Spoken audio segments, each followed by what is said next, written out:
뉴스마켓의 최리나입니다. 벤 버냉키 연준 의장의 상하원 합동경제위원회 출석해서 증언하는 날이 바로 오늘 밤입니다. 버냉키 연준 의장의 입은 아직 열리지 않았고요. 때문에 우리 시장 정말 막판 눈치 보기가 막바지 국면을 맞아 지금 진행 중에 있습니다. 코스피 코스닥 강보합권 정도인데요. 양시장 모두 일단 빨간불임을 먼저 말씀드리겠습니다. 뉴욕 증시에서 또 한 번의 신기록 경신 흐름이 나왔거든요. 버냉키 연준 의장 입이 열리기 전에 시장은 이미 한쪽으로 베팅하는 모습이었는데요.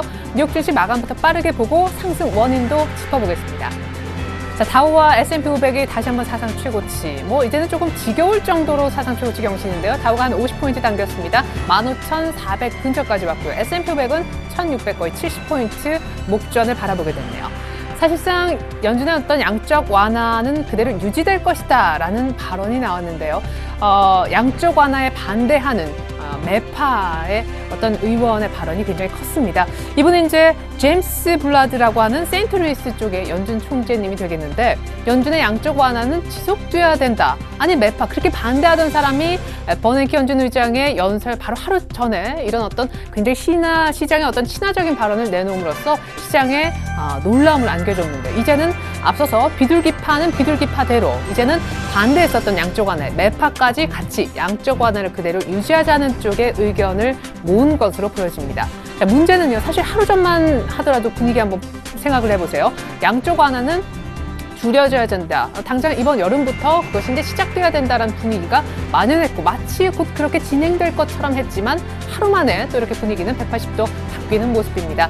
가장 중요한 것은 연준 그냥 고위 관계자, 각 12개 연준은행 총재들의 발언이 아니라 이 모든 것을 아우르는 연준의 수장, 버냉키 의장이 어떤 얘기를 하는가가 중요하겠죠. 역시 그에 따라 시장은 출렁일 수 있고 달러의 흐름도 바뀔 수 있으니까 오늘 밤을 역시 주목할 수밖에 없겠습니다. 자, 유럽 증시도 잠깐 볼 텐데요. 유럽 증시도 이것 때문에 올랐다니까요. 자, 장 초반에 하락세로 출발했었던 유럽 장이었지만 이렇게 양적 완화는 유지될 것이다 라는 블라드 총재의 발언으로 이제 뉴욕 증시가 힘을 냈다라는 소식이 유럽 쪽에서도 접수가 됐죠. 독일, 영국, 프랑스 모두 다 추가적으로 상승해서 끝나는 모습이었습니다. 아주 가뿐하게 장중에 상승 반전하는 모습이 포착됐고요. 자, 이번에는 한번 일본을 보도록 하겠습니다. 일본 니케이가요 오늘 또 한 번 기록을 세우고 있는데 15,500 라인까지 들어갔습니다. 다우보다 더 높죠? 역전됐습니다. 1% 이상 오늘 하루 동안만 추가 상승하는 그런 모습인데요. 5년 반의 최고치라고 볼 수 있겠습니다. 오늘만 1%가량 165포인트 당기고 있는데 차트를 한번 보도록 하겠습니다.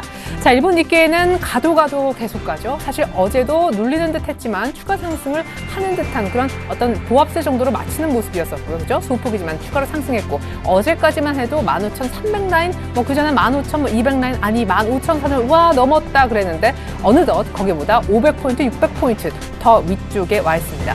자, 일본 그나마 다행인 건요. 엔달러 환율이 더 이상 추가적으로 상승하지 않고 102엔대 정도에서 멈춰주는 가운데 니케이가 오르고 있다는 것이 될 텐데 오늘 지표가 하나 나왔습니다. 이번에 4월 무역 수지 규모였는데 무역 수지면 이제 수출입 동향이 나오는 거 아니겠습니까? 그죠?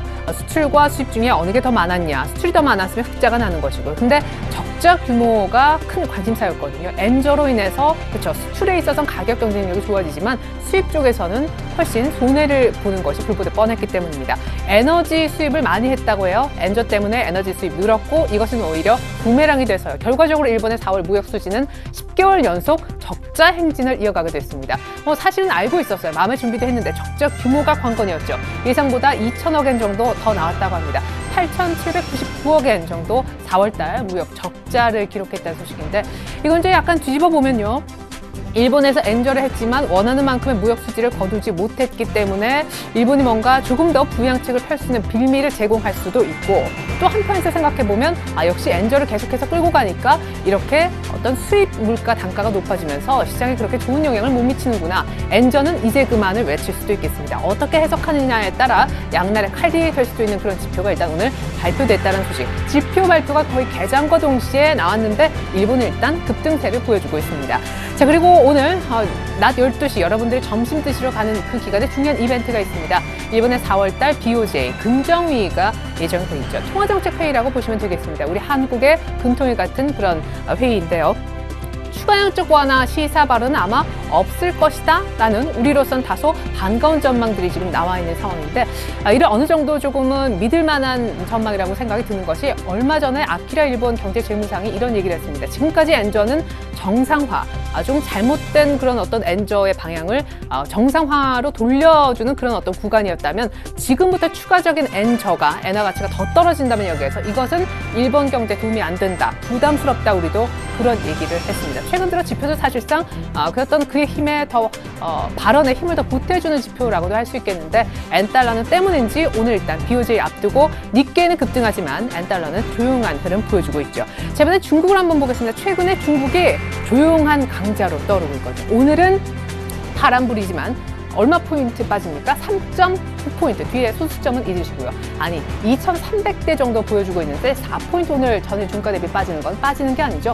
최근에 2,300까지 어떻게 왔나 차트를 한번 보도록 하겠습니다. 자, 중국 상해종합지수 지금 기준의 차트가 보여지고 있는데요. 이렇게 1, 2, 3, 4, 5 앞선 이 빨간봉이 시작됐던 이 5거를 연속해서 오르면서 사실상 중국 상해종합지수는요, 최근 한 석 달 내 가장 긴 랠리를 이렇게 연속해서 양봉을 뽑아내면서 보여준 바 있습니다. 그 결과 2,300 라인까지 왔는데, 여기서는 이제 대외적으로 중요한 이벤트들도 있고, 사실상 뭐 중국장은 그와 그렇게 연동되는 흐름을 보이고 있지는 않습니다만, 최근에 일단 조용한 상승세를 이어오고 있다는 점 눈여겨볼 만합니다. 2,300에서 방향성을 탐색한다, 이렇게 이해하시면 좋겠습니다. 자, 이어서 코스피의 흐름 한번 보여드리겠습니다. 양시장 오늘 빨간불이라고 미리 말씀 좀 드렸었는데요. 코스피가 1990입니다. 어머, 웬일이야. 어제 그리고 그제 어땠죠? 초반엔 1990이었지만 제가 여기 섰던 이 순간만큼, 개장한 지 한 2시간 반이 흘렀던 이 시간은 1980 얼마였었죠? 맞습니까? 근데 오늘은 1990이 개장가에서 보여주고 지금도 보여주고 있다는 점이 이전의 날들과 좀 다른 특징이라 하겠습니다. 자, 분봉을 한번 보시죠. 자, 1990 정도에서 시작했고요. 오히려 더 높게 올라간 포인트도 있었군요. 지금은 시가 정도 부분에서 계속 유지가 되고 있습니다. 그 시가는 1990 정도로 이해하시면 좋겠고요. 전일 종가 대비했을 때는 10포인트가량 위쪽입니다. 아주 다른 흐름인데 수급에 뭔가 변화가 생겼을까요? 네, 오늘 일단 외국인이 삽니다. 여기까지는 뭐 그렇게 놀랄만한 내용이 아니고요. 기관이 삽니다. 이거는 다른 그런 모습이죠. 전일, 전전일, 자, 종가만 따지고 봤을 때 아침장에서 1990을 보여줬고, 종가장 밀린 원인 누구한테 있었죠? 기관. 특별히 그중에서 누구? 투신권의 2천 부근의 어떤 매물이 코덱스 200 중심으로 해서 마구마구 나왔었는데, 오늘은 그런 기관이 이제는 삽니다. 외국인도 매수 스탠스를 계속 이어가고 있는데, 외국인은 오늘까지 4거래일 연속 순매수 기조를 보여주고 있죠. 버넥입이 안 열렸는데 외국인이 이미 사주고 있습니다. 물론 아주 많은, 아주 강한 매수 강도는 아닙니다. 선물 쪽도요, 오늘 조금은 긍정적인 흐름이 포착됩니다. 프로그램까지 같이 좀 보시겠는데요. 수급을 조금 더 구체적으로 준비해봤습니다. 외국인이 600억, 기관이 400억, 외국인이 선물을 한 1,000억 정도 사죠. 자, 일별로 잠깐 보시면요, 선물 쪽을 앞서서 2거래일 연속 2,000계약 이상씩 이렇게 팔았었습니다. 오늘은 1,000계약 넘게 사주는 모습이고, 거래소 기준으로는 4거래일 연속 사는 모습. 오늘 조금 코스닥을 파는 것도 특징입니다. 자, 기관이요, 앞서서 2거래일 연속 팔았었는데, 이 때문에 이제 1990이 종가상 안 보여줬던 것이고요. 기관이 오늘 매수로 전환한 포인트, 이 부분이 조금은 다른 점이고, 때문에 1990이 지금 유지되고 있다, 이렇게 보시면 좋겠습니다. 그리고 프로그램 쪽을 잠깐 보면요, 지금 비차익 쪽 중심으로 해서 한 800억 정도 매수를 기록하고 있죠. 투자자별로 보시면 외국인이 비차익을 한 650억 정도 사주는 모습이라 시장 분위기도 오늘 수급은 참 괜찮은 편입니다. 네, 이번엔 코스닥의 모습인데요. 코스닥 역시 빨간불입니다.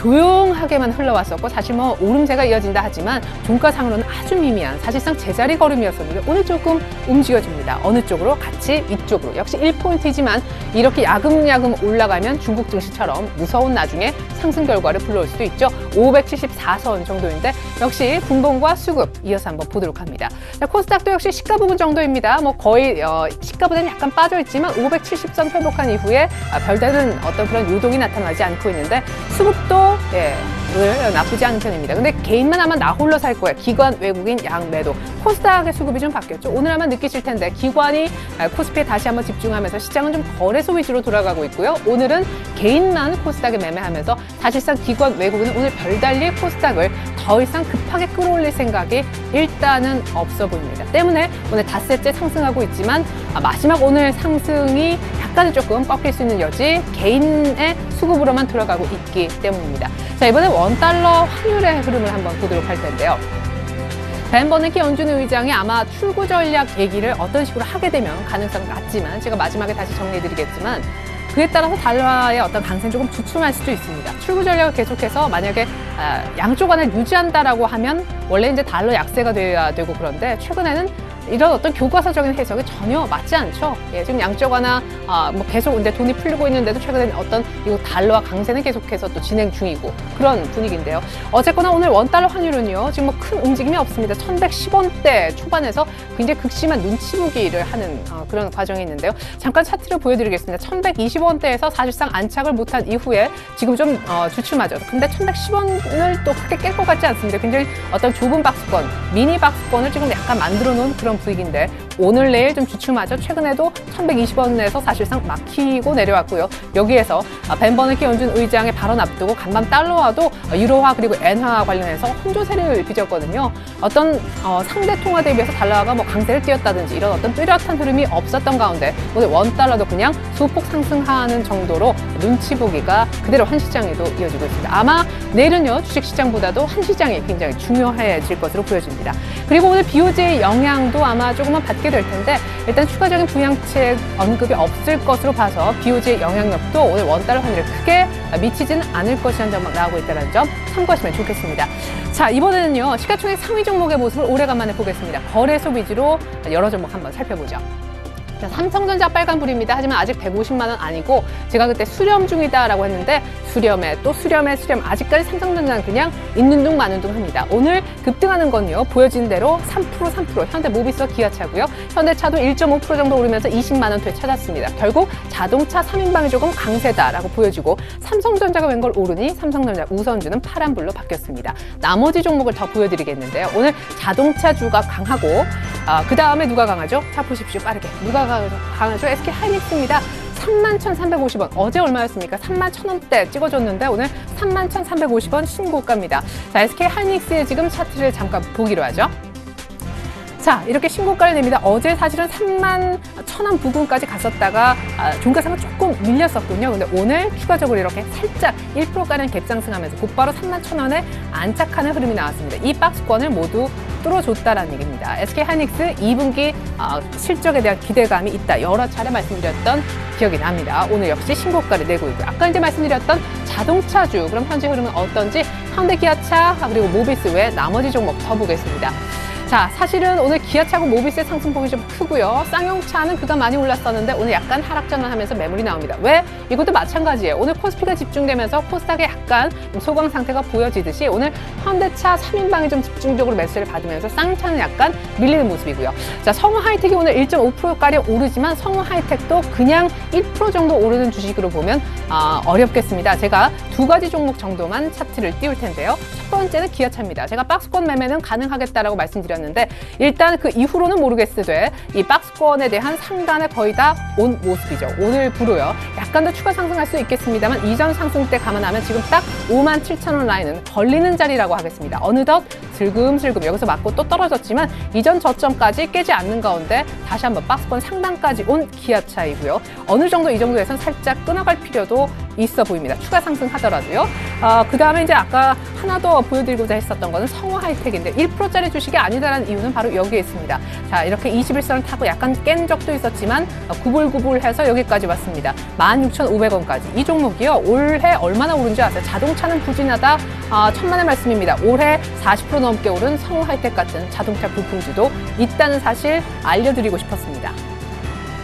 네, 이번엔 LED 관련주 보겠습니다. 오늘 서울반도체는 2%가량 매물이 나오는 중인데요. 나머지 종목은요. 서울반도체 2%, 루멘스도 이제 신고가 내던 2%, 루미마이크로만 이제 소폭 상승인데요. 금호전기는 이제 루미마이크로를 갖고 있는 회사죠. 오늘 역시 소폭 좀 밀립니다. 오늘 한솔테크닉스와 무엇보다 LG이노텍이 치고 나왔는데 얼마죠? 10만 1,000원. LG이노텍 얼마 전에 10만 원 갔었는데 그렇습니다. 차트 잠깐 보죠. LG이노텍하고 사실은 오늘 SK 하이닉스가 IT 가운데서는 가장 돋보이는 종목인데 일부 섹터를 조금 나뉘어 봤습니다. 자, LG이노텍은 사실 오늘 더 많이 올랐었어요. 10만 4,000원까지 갔었고 장중한 때 6%가량 급등을 했었습니다. 지금 시가보다 약간 더 높은 정도인데 이날 한 4거래 정도 전이네요. 스승의 날 다음 날 장중에 10만 1,000원 갈 때부터 화제를 뿌렸었죠. 그 이후에 약간 조용한 소강 국면, 약간 매물이 나왔지만 오늘 이 점프하면서 곧바로 여기까지 급등하는 모습을 보여주고 있습니다. LED 전망은 반짝반짝 밝다고도 말씀드렸고요. 그리고 사실 LG노텍, SK하이닉스의 공통점은 뭡니까? 2분기에 대한 기대감 맞나요? 오늘 2분기에 대한 기대감 사상 최대 실적 전망에 또한 급등하는 종목이 있었습니다. 바로 아모텍이라는 종목입니다. 휴대폰 NFC 근거리 통신망 관련해 그 안테나를 만드는 그런 회사잖아요. 아모텍이 오늘 1분기 실적도 좋았는데 2분기는 더 좋고 심지어 사상 최대 실적이 나올 거다라는 아주 탄탄한 재료 속에 급등하고 있습니다. 6%까지도 상승하네. 거의 뭐 약간 윗꼬리 정도만 동반하면서 아주 좋은 흐름 보여주고 있고요.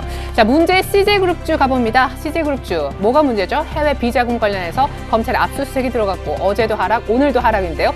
자, 문제는 어제 사실 CJ의 경우엔 120일 이동평균선이 좀 지켜졌었으면 했었는데 뭐 좀 애매하게 끝났고요. 오늘은 확실하게 이탈했습니다. 시가부터요. 근데 이제 CJ 쪽에서는 하나 멘트를 했는데 그 부분 먼저 정리를 좀 해보죠. 버진아일랜드 관련해서 이제 조세 회피 위해서 페이퍼 컴퍼니 세운 거 아니냐 그랬는데 이 버진아일랜드 쪽에 세운 해외 법인 2개는 이 해외 비자금하고 상관없다라는 CJ 코멘트가 나왔음에도 불구하고 일단 그렇게 좋은 흐름은 여전히 아닙니다. 하지만 또 어떻게 놓고 보면요. 하락폭이 아주 큰 것도 아닙니다. 2%대 정도고 CJ 지주회사 정도만 한 5% 정도 급락하고 있는데요. CJ의 차트를 한번 띄워보겠습니다. 자, 어제 제가 전문가에게 물어봤던 내용과 오늘 또 다른 전문가가 얘기한 답이 약간 달라서 저도 좀 당황스럽긴 합니다만 일단 121선 이동평균선 어제 지키지 못하고 끝이 났었었죠. 시도가 한 번 있었지만 종가상은 파란 선 아래쪽이었습니다. 그리고 오늘을 주목했는데 오늘 갭을 동반하면서 점프하면서 미끄러졌고요. 오늘 추가적으로 하락하면서 낙폭은 더 커지고 있습니다. 그런데 사실상 이렇게 어떤 회사의 안 좋은 그룹 리스크 혹은 어떤 물론 기업 이미지 같은 건 훼손되겠지만 요 정도 내용 갖고는 언제나 주가는 반등을 했다라는 것입니다. 뭐 과거 사례를 본다면 한화 같은 경우도 그랬고요. 때문에 CJ는 요 정도 라인에서는 저가 매수를 조심스럽지만 들어가도 좋다라는 의견이 있었었는데 CJ 계열사 가운데 실적 괜찮은 종목이 오늘 CJ 전반적인 분위기가 안 좋아서 좀 내린 다음에 한번 매수 가능하다라는 의견도 전문가로부터 나왔으니까 참고하시면 좋겠습니다. 자, 이번엔 우선주입니다. 연일 랠리 그리고 정말 군침을 흘리고 제가 그림의 떡으로 좀 아쉽다라고 했는데 오늘도 역시 신고가 나는 쪽만 시가총액 좀 되는 종목 위주로 모아봤습니다. LS 네트워크스 우선주 그리고 로켓전기 우선주. 로켓전기는 오늘 좀 재료가 있습니다. 잠시 후에 살펴볼 거고요. 지능기업 우비 그리고 현대모비스, 현대 비엔지스틸 그리고 대림산업 우선주. 뭐 차트는 한번 보죠. 그림의 떡인데 그림 하나 보고 갑시다. 네, 이것이 대림산업 우선주의 차트입니다. 자, 그려도 이렇게 못 그릴 것 같은데 이렇게 올라가고 있습니다. 사실상 4월 달에 거의 바닥이 16,950원, 15,000원이었다고 하면은 지금 거의 한 달 만에 딱 2배 올랐네요. 네, 오늘장 특징주 정리해 보겠습니다. 일단 제약주 가운데 좋은 소식이 있습니다. 당뇨병 관련해서 미국으로부터 특허권 취득을 했다는 좋은 소식이 있어서 한미사이언스를 좀 준비해 봤는데 뭐 1% 밀리네? 네, 그렇습니다. 그때겠다가 뉴스의 팔자 세력 때문에 그대로 음봉 맞으면서 지금 5일선까지 내려와 있고요. 한국콜마홀딩스, 화장품 만드는 OEM 회사죠. 오늘 실적이 안 좋았습니다. 1분기 영업이익 그리고 당기순이익이 모두 40% 안팎으로 빠졌는데요. 일단 지금 한 5%가량 하락하고 있고요. 호텔신라, 중국인 그죠? 왕서방 좋아하는 주식이다. 제가 말씀을 이제 잊지 말라고 전해드렸었는데 오늘 또 신고가이고요. 차트 안 열겠습니다. 한진해운 그리고 지주회사 한진해운 홀딩스 3,000원 정도 BW 발행 성공했다고요. 때문에 오늘 한 3%가량 반등을 주고 있습니다. 자, 나머지 종목 오늘장 급등락 종목도 빠르게 한번 보여드리겠습니다. 역시 급등락에 좀 눈이 가기도 하는데요.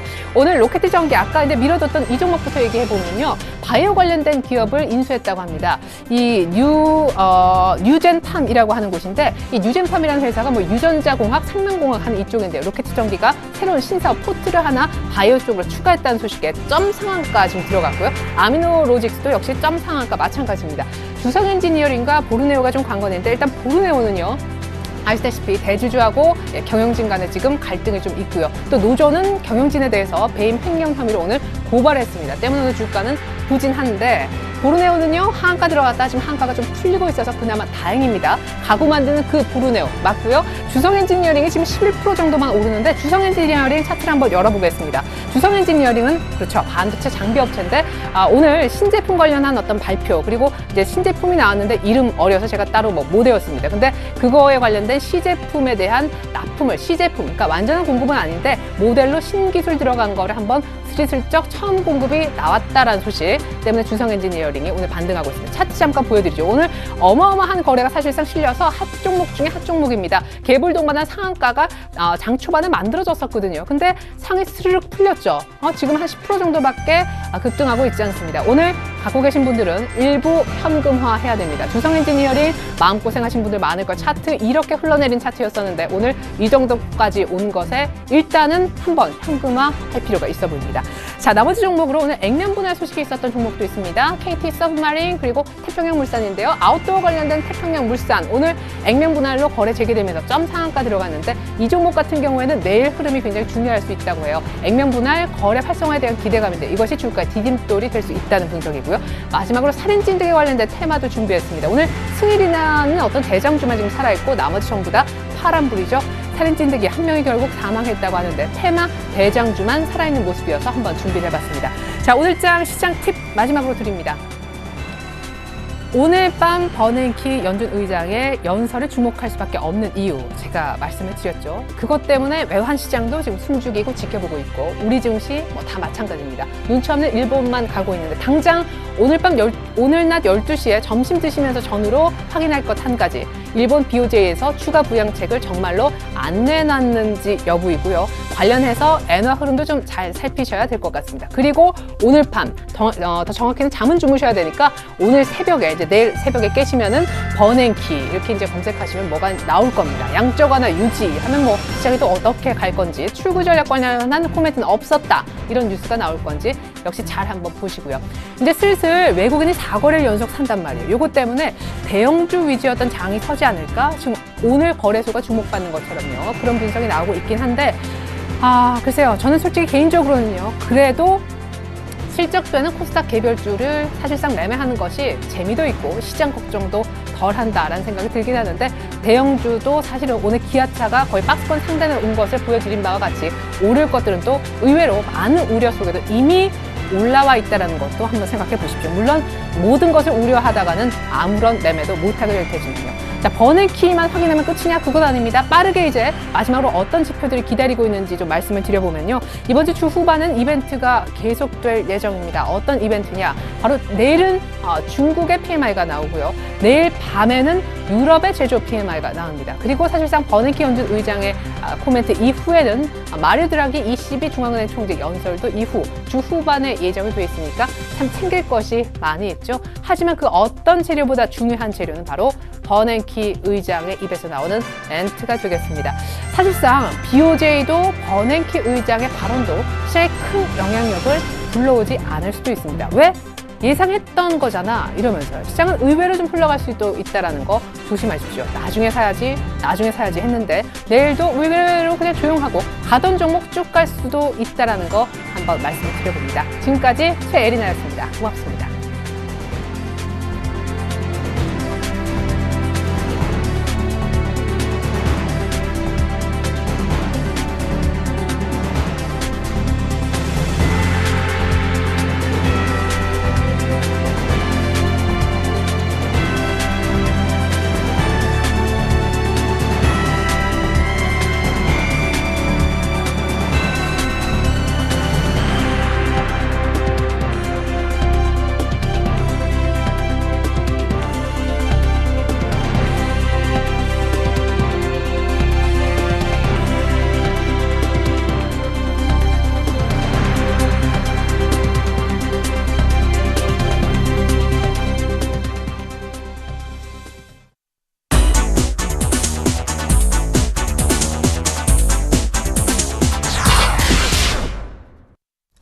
안녕하십니까. 5월 20일 뉴스인마켓입니다. 김중수 한국은행 총재는 미국의 양적 완화가 종료하면 은행들이 큰 손해를 볼 수 있다고 우려했습니다. 김 총재는 오늘 오전 한은 본관에서 열린 금융협의회에서 신흥 경제권을 중심으로 양적 완화가 끝날 경우 이자율 위험이 크다는 이야기가 나온다고 말했습니다. 양적 완화가 끝나면 미국 국채금리 역시 올라가고 채권 가격은 내려가 각국 은행은 보유 중인 미국채의 평가손을 감수해야 하는 이자율 위험에 빠질 수 있습니다. 김 총재는 이런 변화가 있을 때 글로벌 금융규제인 바젤3가 은행의 자본을 더 확충하라고 요구할 수 있느냐가 문제라고 지적했습니다. 김 총재는 또 최근 세계 경제가 성장세를 회복한 선진국과 성장세가 둔화된 선진국, 그리고 신흥국으로 분화하는 양상이라 평균적인 규제를 들이대기 어렵다고 언급했습니다. 전력 사용량이 급증할 때 절전 기업체에 지급되는 전력 부하관리 지원금이 이르면 내년부터 폐지됩니다. 산업통상자원부와 기획재정부가 전력 부하관리 지원금 개선안을 추진할 계획입니다. 정부 관계자는 지난해 이른 폭염으로 전력 부하관리 예산이 터무니없이 큰 폭으로 늘어난 데다 수혜 계층도 일부 대기업으로 한정돼 문제가 제기된 바 있다면서 합리적인 방법으로 전력 수요를 통제하면서 예산도 절감할 방안을 찾을 필요가 있다고 말했습니다. 전력 부하관리 지원금이란 전력 피크타임 때의 평균 전력량의 20% 이상 또는 하루 3,000kW 이상 전력량을 줄이는 기업체에 지급하는 보조금으로 지난 2011년에는 700억 원 수준이었으나 지난해는 4천억 원을 넘어섰습니다. 특히 이 제도의 수혜자는 현대제철과 고려아연, 포스코 등 대기업이 집중되면서 특혜 논란이 일었습니다. 정부는 이런 부작용이 있는 전력 부하관리 지원금을 이르면 내년부터 폐지하기로 하고 구체적인 대안을 마련 중입니다. 피크타임 때 전력을 사용하는 기업의 할증 요금을 물리거나 절전을 일정 부분 강제할 수 있는 규제 도입 등이 검토되고 있습니다. 한국의 총 외채 중 만기 1년 이하 단기 외채가 차지하는 비중이 13년 3개월 만에 처음 30% 밑으로 떨어졌습니다. 한국은행의 3월 말 국제투자대조표에 따르면 지난 3월 말 현재 대외 채무 잔액은 5,445억 달러로 3개월 전보다 33억 달러 줄었습니다. 특히 단기 외채는 1,222억 달러로 45억 달러가 감소했습니다. 이에 따라 전체 대외 채무 중 단기 외채가 차지하는 비중은 29.8%로 1999년 말 29.7% 이후 처음 20%대로 내려가면서 13년 3개월 만에 가장 낮은 수준을 기록했습니다. 이는 금융위기 시점인 2008년 9월 말 51.9%에 비해서는 무려 22.1%포인트나 낮은 수준이고 IMF 구제금융 이후 처음으로 30%대 밑으로 떨어진 것입니다. 이정용 한은국외 투자통계팀 과장은 원화 가치의 절하에 따른 환율 효과에 기업의 무역 신용을 중심으로 단기 외채가 줄어 전체 외채가 감소했다고 설명했습니다. 30대 초반의 독신 가구도 생애 최초 주택 구입 대출이 가능해집니다. 국토교통부는 현재 만 35세 이상으로 제한된 독신 가구의 생애 최초 주택 구입자 대출 기준을 만 30세 이상으로 완화하는 방안을 추진 중이라고 밝혔습니다. 생애 첫 주택 구입자에게 국민주택기금에서 저리로 자금을 빌려주는 생애 최초 주택 구입 대출은 현재 부양가족이 있는 경우에는 만 20세 이상 무주택 가구주에게 대출이 가능하지만 단독 가구주는 만 35세 이상으로 한정하고 있습니다. 이로 인해 사회적으로 만원과 이혼 가구가 증가하는 가운데 30대 초중반의 단독 가구주는 저리의 기금 대출을 받을 수 없어 형평성 논란이 제기되어 왔습니다. 이에 따라 국토부는 만 30세 이상 단독 가구주는 생애 최초 주택 구입자 대출을 맞을 수 있도록 문턱을 낮추기로 했습니다. 국토부는 또 최근 기준금리가 인하됨에 따라 생애 최초 주택 구입 자금을 비롯한 서민주택 구입, 전세자금 대출과 입주자 저축금리를 낮추기로 하고 기획재정부와 협의 중이라고 덧붙였습니다. 이어서 오늘의 기업 뉴스를 전해드립니다. 일본 자동차 업체들이 엔저 날개를 달고도 글로벌 시장에서 판매가 저조한 대신 현대 기아차는 신흥 시장을 중심으로 해외 시장 점유율이 증가하고 있습니다.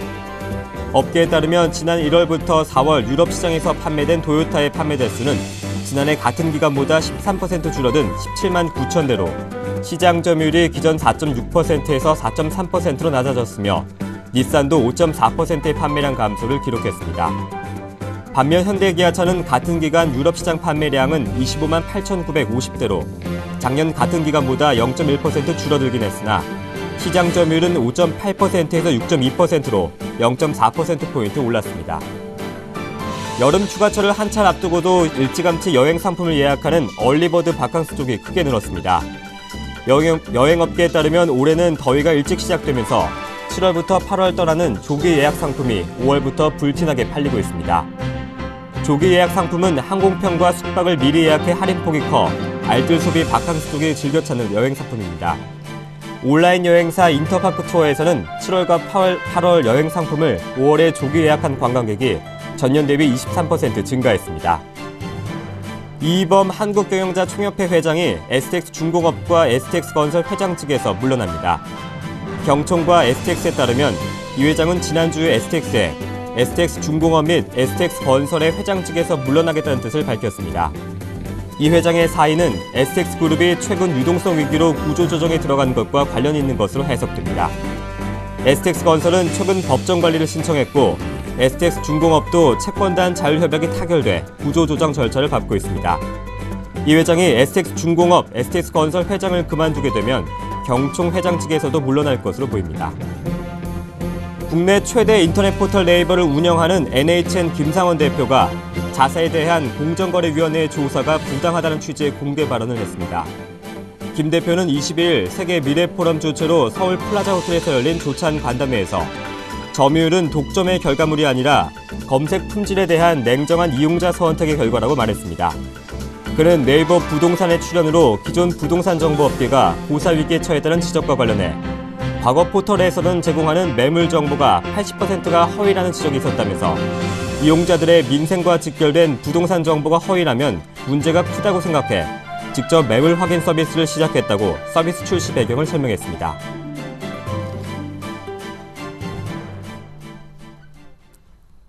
5월 22일 뉴스인마켓이었습니다. 고맙습니다.